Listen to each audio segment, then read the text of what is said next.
Bonjour à tous chers éveillés, je vous accueille aujourd'hui pour écouter la fréquence expérimentale de Mélanie.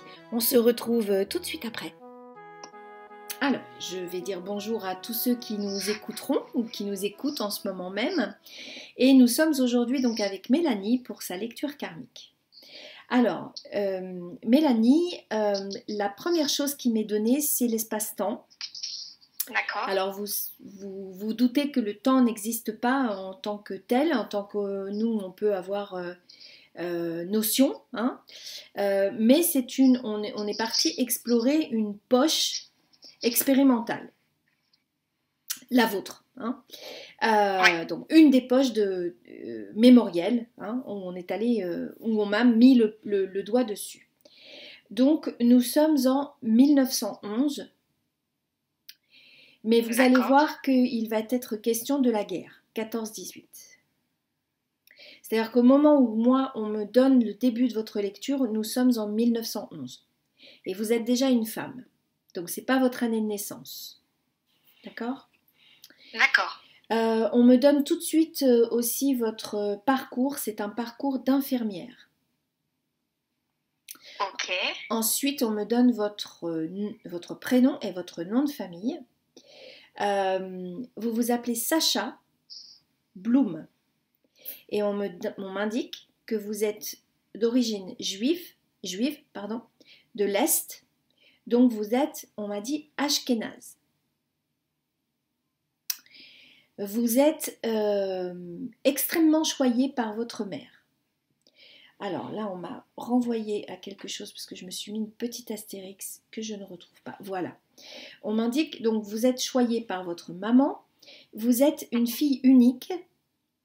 Et on m'indique aussi que votre mère, ça a été douloureux pour vous avoir. Aussi bien le temps qu'elle a mis à tomber enceinte, sa grossesse et son accouchement. Hein, ça a été quelque chose de très périlleux. Donc du coup, elle n'a pas réitéré, c'est-à-dire qu'elle n'a pas voulu d'autres enfants. D'accord. D'accord. Votre papa, lui, par contre, c'est pas la même chose. Votre papa est un papa alcoolique. On a des bribes d'informations pourquoi il est alcoolique. Hein. Il est alcoolique, mais il est surtout méprisant. On m'indique qu'il a été lui-même maltraité par ses parents. On m'indique aussi qu'il a subi, lui, petit enfant, l'exode. C'est-à-dire que ses parents ont dû partir d'un pays pour arriver en France.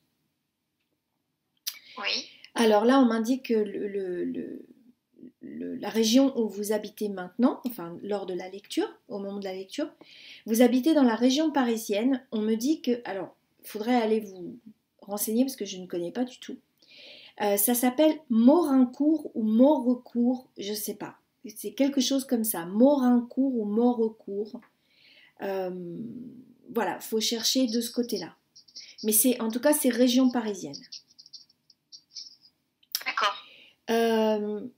Vous êtes extrêmement empathique, vous, hein, en tant que Sacha. Vous n'avez aucun ressentiment vis-à-vis de votre père. Vous ne lui en voulez pas du tout d'être comme il est. Vous comprenez. Vous avez une force de compréhension incroyable due à votre empathie, à votre extrême empathie, j'ai envie de dire. Donc vous êtes proche de votre maman et votre maman, on m'explique qu'elle souffre beaucoup. Donc elle est vraiment très souffrante.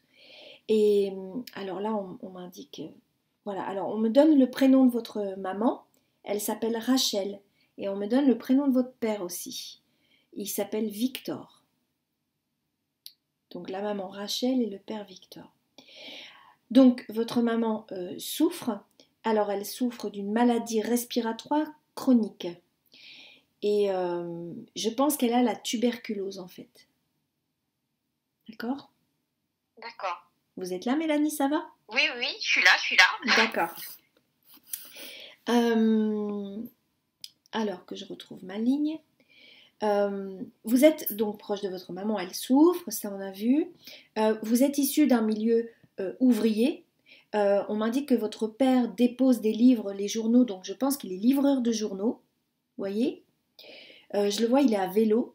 Donc, qu'il vente, qu'il pleuve ou qu'il neige, il prend son vélo et il distribue le courrier. Donc, c'est un travail difficile. Vous voulez être infirmière. Et votre père, en fait, je vous ai dit qu'il était méprisant, donc il a beaucoup de... Dès que vous exprimez votre souhait, il est toujours à être plutôt négatif sur le sujet parce qu'il trouve que c'est un métier... Alors, on va rire maintenant, aujourd'hui, parce qu'il dit que c'est un métier de feignant, de paresseux. Vous voyez, par rapport à ce qu'il fait lui, par exemple. Hein. Donc, il vous encourage pas, il est plutôt... il est très retors, hein, il est pas rigolo, quoi, hein, comme papa. Alors, vous, peu importe, hein, ça glisse sur vous. Hein, et vous avez qu'une envie, c'est d'aider votre prochain. Vous voulez aider, soigner, guérir, aider, voilà. Donc, vous vous inscrivez à l'école. Et à l'école, tout vous semble facile. Et vous obtenez votre diplôme avec facilité et extrêmement rapidement. Donc pour vous, c'est comme si vous aviez fait ça toute votre vie. D'accord ? D'accord. Alors votre mère, par contre, est très très fière de vous, extrêmement fière de vous, mais sa maladie prend le dessus, empire sans cesse, et on m'indique que vous voudriez, avec votre parcours d'infirmière, vous avez connaissance de beaucoup de choses, et vous voudriez lui faire des cures. C'est comme ça qu'on m'a dit qu'elle était certainement tuberculeuse. Hein. Donc des cures, mais vous n'avez pas les moyens financiers, j'entends. Donc du coup, elle n'a pas le droit à des soins de confort, etc. Et elle s'éteint petit peu par petit peu, hein, elle s'éteint à petit feu devant l'indifférence totale de votre père. C'est assez dur hein, ce que je vous raconte, hein. C'est vraiment pas rigolo. Hein. Voilà, c'est une situation terrible. Et là encore, vous n'avez aucun sentiment ni de révolte, ni de colère face à lui. Voyez, vous êtes dans l'empathie la plus totale, vous comprenez, vous vous mettez à sa place, etc. Et voilà, c'est très costaud de votre part. Hein. Alors, là, il y a une cassure, c'est-à-dire qu'on passe, il y a un espace-temps qui est marqué, c'est-à-dire que le temps passe, hein, on défile les mois, voire les années, je pense 2-3 ans, vous voyez, et on me dit que la guerre éclate. Donc au moment où la guerre éclate, vous êtes infirmière, et vous n'hésitez même pas du tout à vous engager, hein. Vous vous engagez. Et c'est tout juste après le décès de votre maman, voyez. Vous vous dites que voilà, vous pouvez agir maintenant, il n'y a plus rien qui vous rattache, parce que même si vous êtes très empathique vis-à-vis de votre papa, vous ne vous sacrifiez pas non plus, hein, vous n'êtes pas dans le sacrifice, d'accord ? Enfin, pour l'instant. Donc vous allez au front, et donc vous allez au front, c'est-à-dire que vous allez là où ça se bat, où les hommes se battent, et rien ne vous retient, et même pas, on m'a dit, même pas votre père qui se noie lui dans l'alcool, parce que pour le coup il se retrouve tout seul. Alors là vous allez vivre des horreurs, hein, des horreurs dues à la guerre. Hein. Alors en fait votre souhait premier c'était de travailler avec des enfants à la maternité. Vous voyez ? Alors là c'est pas du tout le même registre quoi. Hein. Alors, je vous le livre hein, comme ça m'a été donné, hein, parce que j'ai quand même... je tiens à tout vous livrer les éléments parce que je me suis rendu compte au fil de mes expériences, avec ma petite expérience, que tous les détails comptent. Hein. Alors là, vous êtes au milieu des batailles, donc vous êtes propulsé là-dedans avec, vous soignez des jambes arrachées, des yeux crevés, voilà, c'est vraiment pas rigolo. Hein. Donc les journées sont extrêmement difficiles et puis euh, non seulement physiquement mais aussi émotionnellement très compliquées pour vous, hein. On m'explique que vous n'arrivez pas à prendre émotionnellement parlant hein, suffisamment de recul pour vous détacher de chaque cas qui se présente. C'est-à-dire que vous êtes dans l'empathie avec chaque cas qui se présente. Mais comme forcément on est sur un champ de bataille, vous imaginez bien que les blessés, quand il y a une bataille, arrivent très très vite et très rapidement. C'est comme si c'était à la chaîne un petit peu, vous voyez ? Oui. Et vous êtes empathique avec tous les blessés. Donc vous passez trop de temps, donc on vous chahute un petit peu pour ça. Il faut aller vite, mais c'est très difficile pour vous. Alors, on va rentrer dans la deuxième partie de la lecture, où là, on m'explique que vous êtes... on est toujours à ce moment-là, hein, mais on me dit que vous êtes à ce moment-là une jeune fille, une jolie jeune fille de 24 ans, et que, de prime abord comme ça, vous ne cherchez pas du tout l'amour, hein. C'est pas vraiment quelque chose qui vous inquiète, ou même vous n'êtes pas dans ce truc-là, quoi. Et vos collègues filles, puisque vous travaillez avec d'autres infirmières hein, qui se sont engagées comme vous, sont toutes mariées et parfois ont déjà des enfants. Donc il y a un espèce de décalage entre vous et elles. Et vous êtes souvent jalousée pour vos compétences. Hein, parce que malgré tout, votre empathie vous guide parfois, mieux qu'elle. Vous voyez ce que je veux dire ? D'accord, oui. Alors là, on me montre un médecin, on me donne son prénom, il s'appelle Charles. Et il va arriver dans le service dans lequel vous êtes. On me dit même aussi, on m'a donné un autre mot pour service, parce que je pense que le mot service c'est pour maintenant. Avant, il disait détachement, dans lequel vous êtes. Et alors là, vous allez tout de suite, vous qui ne cherchiez pas l'amour, vous allez tout de suite être attiré par lui, et c'est réciproque. Donc là, on rentre dans une autre facette hein, de votre lecture. Alors, on m'explique qu'il est plus âgé que vous. Il a la trentaine bien tassée. Je pense qu'il doit avoir 34-35 ans, cet homme. Alors, moi, je l'ai vu. Donc, il est très charmant. Hein. C'est un bel homme.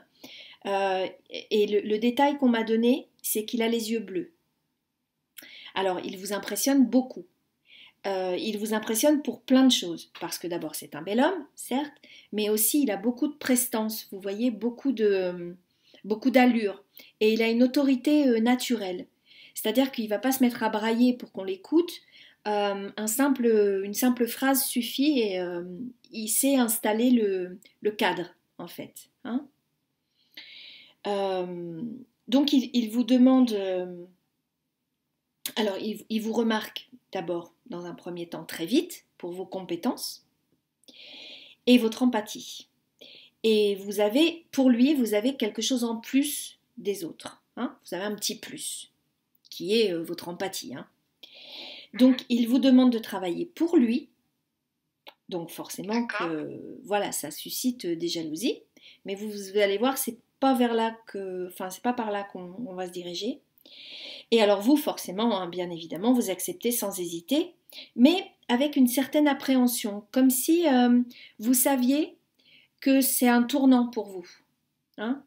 Vous l'avez bien senti, qu'il y allait y avoir quelque chose qui ne serait jamais plus comme avant. Voilà, quelque chose qui change. Oui, hein. D'accord. Un certain changement. Voilà, j'avais noté car vous avez le sentiment que ça va bouleverser votre vie. Voilà, c'est ça. Donc vous tombez amoureux tous les deux. Mais l'histoire, c'est que c'est un homme marié avec 2 enfants.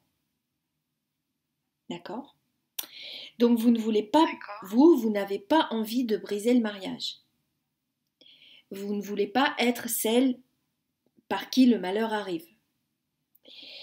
Donc vous résistez un certain temps, mais l'amour et l'attirance l'emportent, donc vous succombez. Et lui aussi est très entreprenant, hein, c'est-à-dire que lui a moins de scrupules que vous. Hein. Bon, et déjà, il doit savoir où il en est plus que vous, hein, mais, mais il a moins de scrupules. Donc voilà, c'est pas du harcèlement du tout, hein, parce que vous aimez ça, vous l'aimez cet homme, mais il est très insistant, donc vous finissez par succomber. Et vous vivez une histoire extrêmement passionnelle. Alors ça dure quelques mois. Alors on m'explique que c'est aussi bien dans le privé, hein, dans le domaine des sentiments, que professionnellement aussi, parce que vous êtes en symbiose totale avec cet homme. D'accord ? Donc cette histoire dure une année environ, hein, quelques mois. Et vous dormez sur place, vous, au niveau du front, donc vous ne rentrez que quelques fois chez vous, etc. Donc vous êtes souvent ensemble. Et vous vivez on m'explique, dans le bruit des bombes et des mitraillettes, enfin je ne sais même pas si c'est des mitraillettes, mais des balles, etc. quoi. D'accord. Alors là, on arrive presque dans la dernière partie de la lecture, c'est là où ça va tourner un petit peu au sur et que ça va un petit peu changer la donne, parce que sa femme, la femme de cet homme, donc alors attendez, on m'a mis une astérix, je retrouverai après parce que je vois plus là où ça me mène. Parfois j'écris tellement vite, vous savez, que je sais plus me relire. Bon, c'est pas grave, on y reviendra après. Donc la femme de votre amant découvre son infidélité. Oui. Et vous allez être prête à vous sacrifier pour qu'il retourne avec sa femme et ses enfants. Parce que, comme je vous ai dit au début de ce chapitre, vous ne voulez être en aucun cas celle qui brise un ménage, qui fait des enfants malheureux, etc. Donc vous voulez vous sacrifier et vous dire, moi je m'efface et tu retournes avec ta femme et tes enfants. Mais lui refuse. Il ne veut plus retourner, avec ou sans vous. C'est-à-dire qu'il annonce à sa femme qu'il ne reviendra pas. Et il annonce clairement qu'il n'aime pas sa femme, enfin qu'il n'aime plus tout du moins. Mais j'ai le sentiment très fort que ça n'a jamais été l'amour, si vous voulez, qui les avait unis, ces deux personnes. Hein. C'est plus un mariage, pas arrangé non plus, mais de convenance, on va dire. Hein, voilà. Alors là, il va y avoir un drame, puisque cette femme va se suicider par pendaison. Donc elle va laisser ses enfants tout seuls. Et on m'indique qu'ils seront confiés à la famille, donc à leurs grands-parents, donc du côté de la mère. Donc là, il y a une cassure dans votre couple, parce que du coup, cet homme qui avait l'air très très sûr de lui, du coup, culpabilise d'avoir abandonné cette femme et puis d'avoir fait subir ça à ses enfants. Donc les relations vont se dégrader peu à peu entre vous. Et vos projets communs, alors vous aviez projet de vous marier, d'avoir des enfants, etc., enfin une vie de famille, fonder une famille, tombe à l'eau. Et vous êtes noyé par le chagrin. Vous comprenez quand même, parce que votre dose d'empathie est toujours là, vous comprenez que cet homme souffre et qu'il a une double peine, hein, une double culpabilité, parce qu'il se culpabilise vis-à-vis de sa femme, mais il se culpabilise aussi vis-à-vis de vous, parce qu'il ne peut plus entretenir la relation et il vous fait souffrir. Donc vous allez... alors là, ça va être... j'espère que vous êtes bien assise et bien accrochée, avec le cœur bien, bien accroché, parce que c'est une fin vraiment pas sympathique, hein, je vous préviens d'avance. Vous allez par amour... parce que pour vous, votre vie n'a plus de sens pour le coup.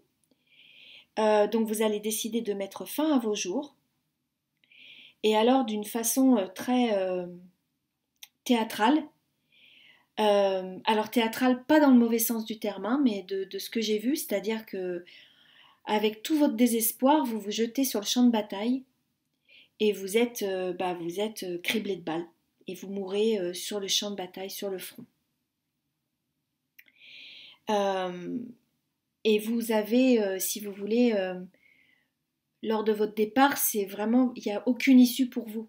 C'est-à-dire que vous ne pouvez pas vivre sans cet homme. C'est pas possible. Et, et cet homme ne peut pas être avec vous non plus. Donc c'est pour ça que j'ai dit tout à l'heure que pour le coup, vous ne vous sacrifiez pas pour votre père, mais vous vous êtes sacrifié après. Hein?